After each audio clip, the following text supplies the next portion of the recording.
The Hollow of His Hand, by Hollie Moody, May 1, 2005.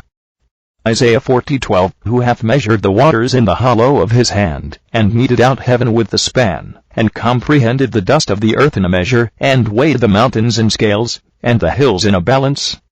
In a vision, I saw a large, cupped hand. It was a right hand, not a left hand.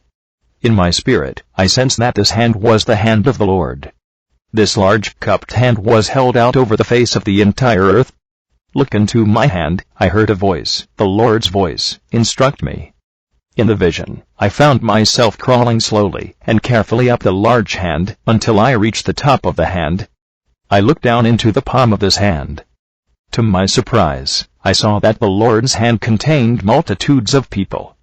Go down and join these people, the Lord said to me. I began to lower myself carefully into the palm of the Lord, but slipped. I landed in the palm of the Lord, with all the others. I began to glance around at all the people who were around me. Some of the people were very calm, and were resting, and at peace, in the palm of the Lord. But I saw other people who appeared confused, upset and frightened about where they were. Some of the people who were confused about where they were attempting to climb up the inside of the hand of the Lord. But they kept slipping, as I had done, and would only fall back down into the palm of the Lord. These people were getting more and more confused, and more frightened. Then, a shadow fell inside the Lord's palm. With everyone else, I quickly glanced upwards to see what was causing the shadow. I was surprised to see that the Lord had raised his left hand to place it over and above his right hand. The people who were already confused and frightened became even more so when the Lord cupped his left hand over his right hand. They began to cry out and were in great distress. The rest of the people in the palm of the Lord continued to remain calm and at peace.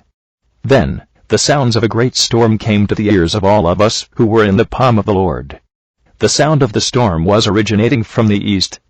Even though the Lord had cupped his left hand over his right hand, rain was drenching those of us at the bottom of the palm of his right hand. As the storm continued to rage, all of us in the Lord's right hand huddled close together. Even though we were all getting wet from the storm, we knew we were being protected by God's other hand from the full force and fury of the storm. Finally, the sound of the storm abated.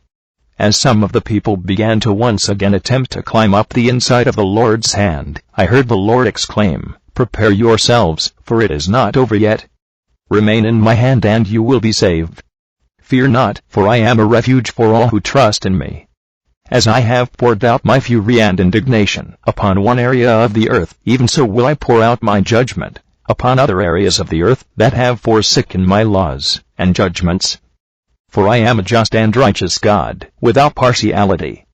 As my judgment has struck in one nation, so will it strike in other wicked nations, who have forsaken to follow my ways and my counsel." Then, another storm struck. One storm after the other struck in an almost seemingly unending succession. During these storms, other people continued to drop into the palm of the Lord's hand. They were of every nationality and race. They joined those of us at the bottom of the Lord's hand, and sought and found shelter with us. What seemed a very long time later, the sounds of the storm ceased. Suddenly, bright light shone into the shadowed recesses of the Lord's palm. Those of us in the bottom of the palm of the Lord glanced upwards. We saw that the Lord had removed his left hand from sheltering those of us cupped within his right hand.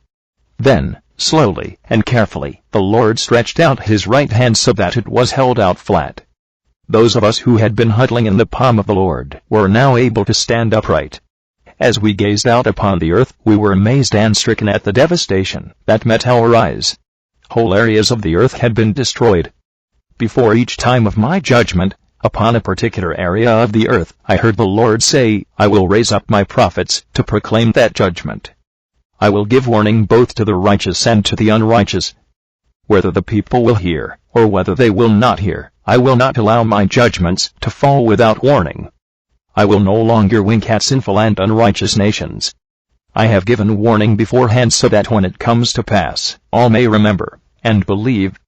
Psalm 46. The End. In him, Hollie Moody.